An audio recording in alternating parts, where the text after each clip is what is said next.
2020 का वर्ष जाने वाला है और 2021 का नौ वर्ष आने वाला है और आज हम बात करेंगे किसानों की मांगों की। नमस्कार, मैं अमित और आप देख रहे हैं गामा टाइम्स।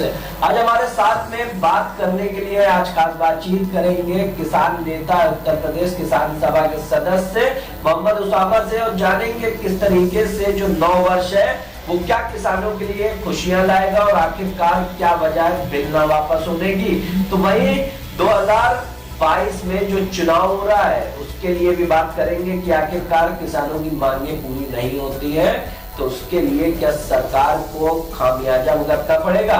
तो सामा जी, सबसे पहला सवाल हमारा आपसे ये है कि जो 9 वर्ष आ रहा है ये खुशियां लेके आ रहा है किसानों के लिए कि 1 महीने से किसानों का धरना चल रहा, आंदोलन चल रहा है, लेकिन सरकार किसान बिल वापस लेने को तैयार नहीं है। क्या कहना चाहेंगे, 9 वर्ष क्या लेकर के आ रहा है किसानों के लिए? देखिए, किसान हम लोग के जो देश है उसकी रीढ़ है।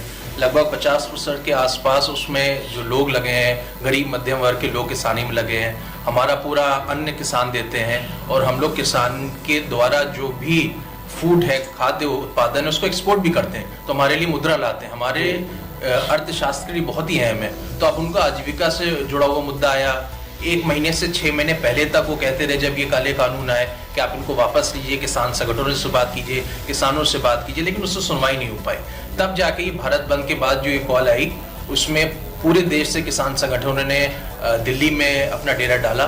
तो हमें लगता है कि अगर जो सरकार है संवेदनशीलता से और पूरी गंभीरता से जो पूरे देश के किसान संगठन जो आज विरोध कर रहे हैं, जिसमें आज हम देखें तो इस कानून अगर आता है तो इसमें मंडी समाप्त होने का खतरा है, इसमें एमएसपी समाप्त होने का खतरा है, किसानों का जो मिनिमम मजदूरी के निकलने का जो खर्चा है खेती से उसका समाप्त होने का खतरा है। तो किसान अगर अपनी जो बात कह रहे हैं उसको नहीं सुनी जाएगी तो मेरे ख्याल से एक बड़ा मुद्दा आएगा। और हर राजनीतिक दल ने अब तक ये कहा है किसान मजदूर के साथ वो खड़े हैं। तो अब ये मेरे ख्याल से सरकार को सोचना है कि इस मुद्दे को गंभीरता से ले और किसान संगठनों की बात को गंभीरता से सुने। अच्छा उसामा जी, ये बताइए कि आखिरकार किसान बिल में ऐसा क्या है जो किसानों के लिए आनी है, क्योंकि पहले भी पार्टियां जो है इसी बिल को लाने की जद्दोजहद कर रही थी और उन्हें पूर्ण बहुमत भी सदन में नहीं मिल रही थी। तो आखिरकार क्या वजह है कि विपक्षी पार्टियां लगी हुई है बिल वापस करवाने में? इसी बिल को लेकर के पहले अन्य कांग्रेस पार्टी और अन्य पार्टियां जो है वो लगी हुई थी कि आखिरकार ये बिल पारित हो जाए जिससे कि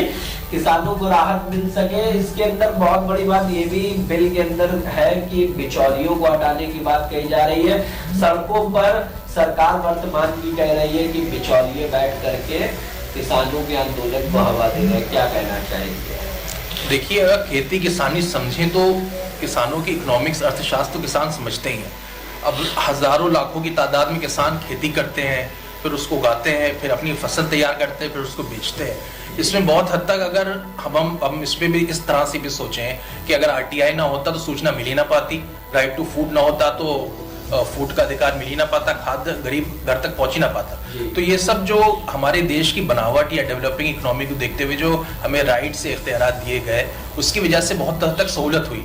तो किसान बिल में भी हम देखते हैं कि उस पर एमएसपी भी प्रहार है, मंडी भी प्रहार है और जब बाजार खुलेगा और बड़े प्लेयर्स आएंगे, इसमें बहुत बड़ा खतरा ये है किसान जो अपनी उपज का आज मालिक है और लगभग अपनी उपज से अपने घर को पालता है तो वो एक बॉन्डेड लेबर की तरह हो जाएगा। वो शर्तों पे काम करेगा, शर्तों पे जिएगा और बहुत हद तक उसकी जो इसमें परेशानी आएगी या डिस्प्यूट होगा, कॉन्फ्लिक्ट होगा, उसका भी समाधान मुश्किल होगा। तो एमएसपी का रहना बहुत जरूरी है और न्यूनतम समर्थन मूल्य को बचाने के लिए जो आंदोलन है उसको कानून बनाने के लिए आंदोलन है, सरकार को उसको संवेदनशीलता से और गंभीरता से विचार करना चाहिए। जब वर्तमान की सरकार ये भी कहती है कि किसान बिल जो है वो किसानों के हितों में है और लगातार किसान रैली भी भाजपा कर रही है, आखिरकार किसानों को क्या बात बिल में समझाने की कोशिश कर रही है जो किसान समझने की कोशिश नहीं कर रहा है, और क्या ये हकीकत है कि बिचौलिए किसान आंदोलन को भी हवा दे रहा है?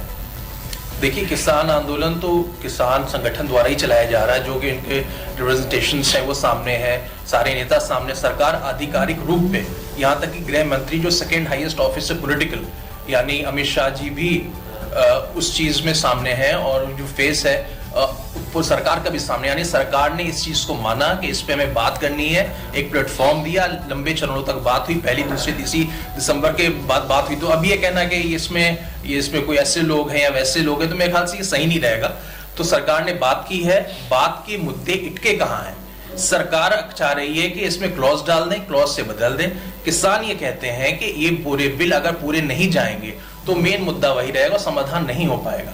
तो किसानों की बातों को समझे, उन्हीं का रोजमर्रा, सालों से वो खेती कर रहे हैं, सालों से खेती को, इकोनॉमिक्स को, उसकी अर्थशास्त्र को, फर्टिलाइजर, बीज, बिजली, बाकी सारी चीजें वो समझते हैं, सारे इनपुट लाते हैं, फिर आउटपुट प्रोड्यूस करते हैं। तो उनको समझें, उनकी बात समझेंगे तो हमें लगता है कि सरकार इस चीज को गंभीरता से लेना चाहिए।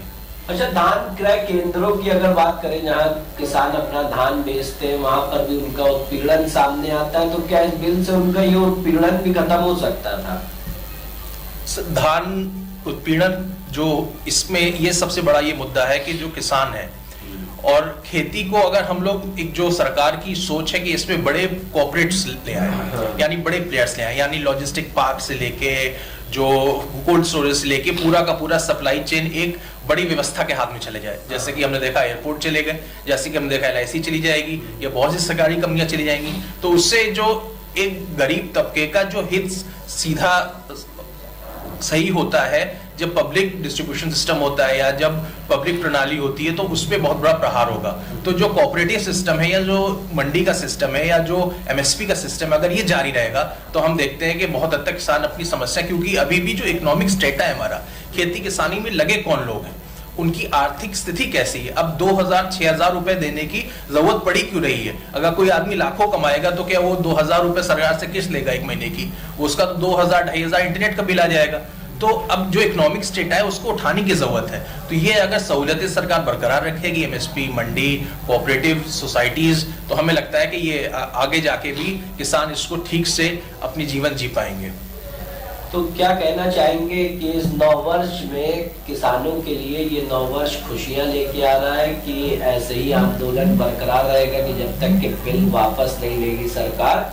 क्योंकि जहाँ बात पर सरकार कह रही है कि हम हित का बिल लेके आए, किसानों को लगातार रैलियां निकाल के उनको समझाने भी की कोशिश कर रही है, उसके ऊपर क्या कहना चाहेंगे? देखिए, किसान संगठन और किसानों से जुड़े जो लोग हैं, जो खेती किसानी समझते हैं, वो तो यही चाहेंगे किसानों की बात मान ली जाए। अब कोई भी ऐसा कानून अगर बिजनेस के लिए, किसी भी वर्ग विशेष के लिए आता है, कोई भी आता है, तो हम देखते हैं इंडस्ट्री बॉडीज, बड़ी बड़ी इंडस्ट्री बॉडीज के सरकारों की मीटिंग होती है, पहली मीटिंग होना शुरू हो जाती है, प्री बजट डिस्कशन शुरू हो जाते हैं, वित्त मंत्री जाती है कि भैया ऐसा बजट बनाएंगे, ये स्कीम लाएंगे, इंडस्ट्री को फायदा पहुंचाएंगे। लेकिन जब किसानों की बात हुई तो किसानों के हित में किसानों से बात ही नहीं की गई। तो किसान तो सिर्फ जाते हैं कि इंक्लूसिव तरीके से उनकी बात सुनी जाए, ताकि उनके भी जो उनसे जीविका के जुड़े मुद्दे हैं वो ठीक से अपना जीवन व्यापन कर पाए और अपनी आजीविका को बढ़ा पाए और देश की संपन्नता में और देश की जो भी प्रगति है उसमें वो योगदान दे पाए। तो उसामा जी, आप एक किसान नेता भी हैं, उत्तर प्रदेश किसान सभा के सदस्य भी हैं, नववर्ष पर क्या शुभकामना देना चाहेंगे किसान तबके के लोगों को? देखिए, किसान तबके के लोगों को हम यही शुभकामनाएं देंगे कि जो आपके लिए सरकारी सहूलतें वो लें और अपने हित के लिए जो खेती आप कर रहे हैं वो भी करें। लेकिन जैसे जैसे समय बदला, उस पर टेक्नोलॉजी, विज्ञान, मार्केट, सब्सिडी, जो भी चीजें हैं उसको भी समझें और उसको देखते हुए, जो भी सरकारी सहूलतें देखते हुए अपने जीवन को आगे बढ़ाएं। और जो एग्रीकल्चर है, किसी भी देश में बहुत ही बड़ा हिस्सा है एग्रीकल्चर, इंडस्ट्री, फिर सर्विसेज। तो एग्रीकल्चर ओरिएंटेड इकोनॉमी, जो एग्रीकल्चर प्रोड्यूस करते हैं फिर वो एक्सपोर्ट होता है, फिर वापस धन आता है। तो हम इस पूरी प्रणाली में देखते हैं किसानों की भूमिका बहुत ही अहम है। तो किसानों को नए वर्ष की बहुत बहुत शुभकामनाएं और हम उनके उज्जवल भविष्य की कामना करते हैं।